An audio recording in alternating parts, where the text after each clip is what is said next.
नमस्ते हिंदुस्तान, कैसे हैं आप लोग। हर तरफ ये शोर है, अर्नब गोस्वामी चोर है। हर तरफ एक वार है, अर्नब गोस्वामी गद्दार है। बहुत तरीके की बातें हो रही हैं दोस्तों। कोई कहता है बीजेपी का चमचा है अर्नब गोस्वामी, कोई कहता है बीजेपी सरकार जहां पे जो हर गलत मुद्दे पे जिस अर्नब गोस्वामी ने आवाज उठाई है, उन अर्नब गोस्वामी के लिए बीजेपी सरकार और ये सरकार कुछ करती क्यों नहीं। बहुत तरीके की चीजें, बहुत तरीके की बातें हो रही हैं। मुंबई पुलिस और सिटी के क्राइम ब्रांच ने इस साल की शुरुआत में फर्जी टीआरपी केस को लेकर लगभग 15 गिरफ्तारी कर ली है। बार्क के सीओओ जिनका नाम है जो रोमिल राम गढ़िया को गिरफ्तार करने के कुछ दिनों बाद उन्होंने ब्रॉडकास्ट ऑडियंस रिसर्च काउंसिल में बार्क के पूर्व सीईओ पार्थो दास गुप्ता को 25 दिसंबर 2020 को गिरफ्तार किया था। जी हाँ, ये वही पार्थो दास गुप्ता है जिनकी बेटी ने प्रधानमंत्री नरेंद्र मोदी जी के नाम पे लेटर भी लिखा, अपील की है कि मेरे पिताजी को बचा लीजिए, नहीं तो ये वो मारे जाएंगे, वो अपनी जान खो बैठेंगे, जिनकी जिंदगी अब कभी भी किसी भी वक्त खत्म हो सकती है। वो बहुत ही मुश्किल घड़ी से गुजर रहे हैं। जी हाँ, वही जिनकी बेटी ने लगभग जेल अधीक्षक को तलोजा जेल में 3 ईमेल्स किए अपने कॉन्टैक्ट नंबर के साथ कि मेरे पिता जो कि फेक टीआरपी केस स्कैम में जिनको कि आपने पकड़ा है, जो इसको आप जेल में जाके बंद है, कृपया करके आप मुझे बताइए कि वीडियो कॉल करने का उनको, जबकि हमें ऑप्शन भी मिल गया है, हमें कानून की तरफ से हमें परमिशन भी मिल गई है, तो क्या फॉर्मेलिटीज़ हैं, कैसे क्या हमें फुलफिल करनी होगी, आप मुझे बताइए। आप मेरे पिताजी से एक बार मेरी बात करा दीजिए वीडियो कॉल पे, क्योंकि उनकी इम्यूनिटी सिस्टम बहुत वीक है, वो डायबिटीज़, ब्लड प्रेशर की उनकी प्रॉब्लम है, उनका शुगर लेवल बहुत हाई रहता है। इस बात को लेकर उन्होंने कई अपील की। लगभग उन्होंने 11 जनवरी को, 13 जनवरी को, 15 जनवरी को बैक टू बैक उन्होंने अपने ईमेल्स दिए। साथ में उन्होंने अपने ईमेल की स्क्रीनशॉट भी वेबसाइट पे मेंशन किया। उन्होंने ऑफ इंडिया से इसको साझा किया। इसके अलावा उन्होंने जो चिट्ठी लिखी है उसमें इस बारे में प्रधानमंत्री जी को एक चीजें बताई। लेकिन फिर भी मुंबई पुलिस ने इस बात को नहीं माना, एक्सेप्ट नहीं किया, और सीईओ से, जो पूर्व सीईओ थे बार्क के सीईओ, जिनको कि वो जेल में गिरफ्तार करके जिनको रखा गया है, टॉर्चर कर रहे हैं। सिर्फ इसलिए टॉर्चर किया जा रहा है उनको कि एक बार तुम नाम ले लो, इस बारे में एक बार बता दो कि अर्नब गोस्वामी का हाथ है, अर्नब गोस्वामी ने तुम्हें पैसे दिए हैं। साथ में जो मुंबई पुलिस का दावा है कि अर्नब गोस्वामी ने लगभग 30 लाख रुपए दास गुप्ता जी को दिए थे। अर्नब गोस्वामी से दास गुप्ता जी ने 30 लाख रुपए लिए, एक घड़ी लिए और कुछ चांदी के आभूषण लिए हैं। दोस्तों, कल 16 जनवरी 2021 को बार्क के पूर्व सीईओ की बेटी, जो बेटी प्रत्युषा है, जो उन्होंने अपने चिट्ठी में लिखा कि सारी बातें बताई, और ये साथ में उन्होंने ये भी बताया कि किस तरीके से मेरे पिताजी के साथ जो प्रॉब्लम है उनको अपने परिजनों से, अपने परिवार से मिलाया नहीं जा रहा है, सिर्फ उनको इसलिए टॉर्चर किया जा रहा है क्योंकि दास गुप्ता जी अर्नब गोस्वामी का नाम नहीं ले रहे हैं, जिनको कि दबाव डाला जा रहा है कि तुम अर्नब गोस्वामी का नाम लो कि तुम्हारे ऊपर फेक टीआरपी के लिए अर्नब गोस्वामी ने तुम्हें पैसे दिए थे। लेकिन अब लगभग 15 घंटे के बाद उनके परिवार को इत्तला किया गया, जब दास गुप्ता जी की हालत बहुत ज़्यादा बिगड़ गई, उनकी तबीयत बहुत ज़्यादा खराब हो गई और उनको जेजे अस्पताल में भर्ती किया गया। जेजे अस्पताल में जब अस्पताल कर्मियों ने पूछा, जब डॉक्टर्स ने पूछा कि आप इनके फैमिली को इन्फॉर्म कीजिए, तो पुलिस कर्मियों ने, उस जेल के अधीक्षक ने और जेल के जो पुलिस ऑफिसर्स थे, उन्होंने ये बोला कि इनके पास, पुलिस के पास परिवार के परिजनों का कोई भी कॉन्टैक्ट नंबर नहीं है। और गौरतलब है कि जो ईमेल्स उनकी डॉटर्स ने किए हैं, जो प्रत्युषा ने किया है, प्रत्युषा दास गुप्ता ने, उसमें हर ईमेल में उसने अपना कॉन्टैक्ट नंबर मेंशन किया है कि आप मुझे बताएं कि इसकी क्या पॉलिसीज हैं, क्या प्रोटोकॉल है, कि आप मुझे मेरे फादर से, मेरे परिवार वालों को बात कराएंगे वीडियो कॉल कर, जो कि मेडिसिन प्रिस्क्रिप्शन आपको बता सके। मेरे फादर की मेडिकल कंडीशन बहुत क्रिटिकल है। लेकिन फिर भी डॉक्टर से उन्होंने झूठ बोला। पुलिस ऑफिसर्स ने ये बताया कि नहीं, क्योंकि उनको ये लगता था कि इनकी मेडिकल कंडीशन चाहे कितनी भी खराब हो, अगर मेडिकल कंडीशन के बारे में अगर मीडिया के सामने बात आ गई, अगर भारत की जनता के सामने बात आ गई, ये चीज़ें अगर जाहिर हो गई तो इनको जमानत मिलना थोड़ा आसान हो जाएगा और अर्नब गोस्वामी को तलोजा जेल में डालकर उनकी हत्या करना थोड़ा मुश्किल। तो अर्नब गोस्वामी की हत्या, अर्नब गोस्वामी से ऐसे क्या बदला लेना है, क्या दिक्कत क्या है जो दास गुप्ता जी को टॉर्चर किया जा रहा है।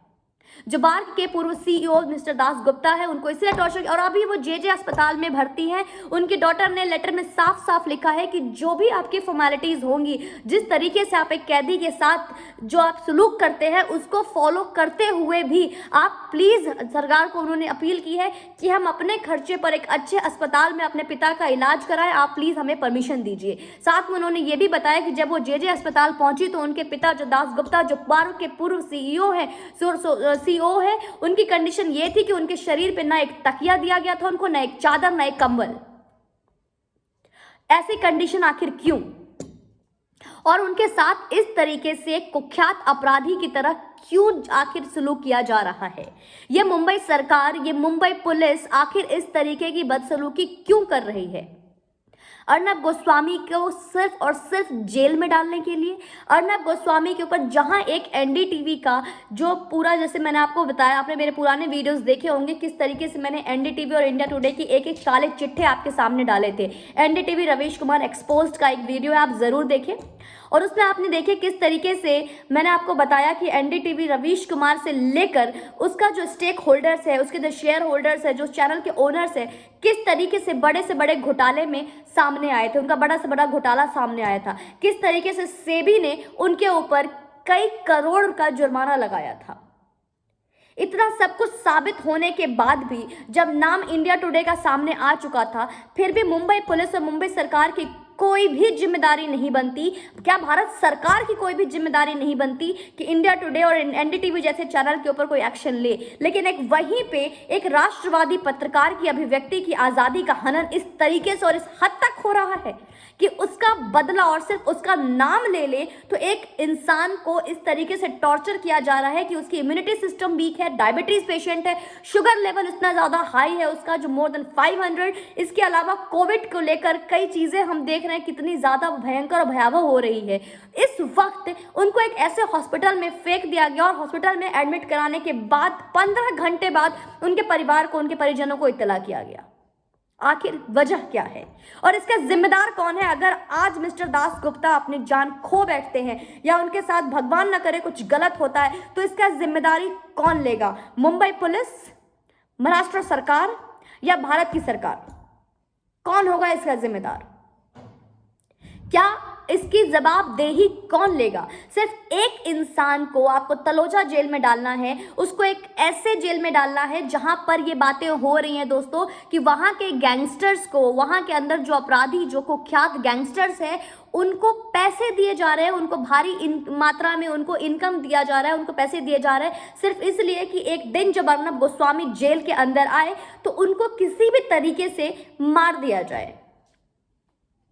इस तरीके की साजिश, इस तरीके की मंसूबे आखिर क्यों? अर्नब गोस्वामी ने ऐसा कौन सा अपराध किया है? उनका जुर्म क्या है?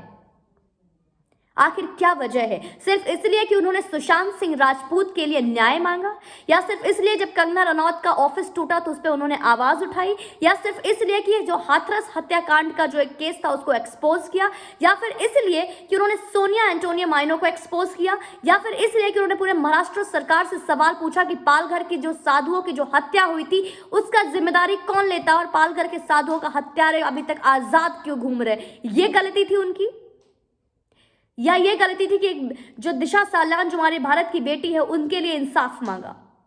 आखिर उनकी गलती क्या है? या उनकी ये गलती है कि आज उनको दिख रहा है कि किस तरीके से बॉर्डर पे एक वामपंथी और खालिस्तानी बैठकर भारत तेरे टुकड़े गैंग से जुड़कर आज तथाकथित किसान बनकर किसान बनने का नाटक कर रहे हैं, उस पर वो आवाज उठा रहे हैं।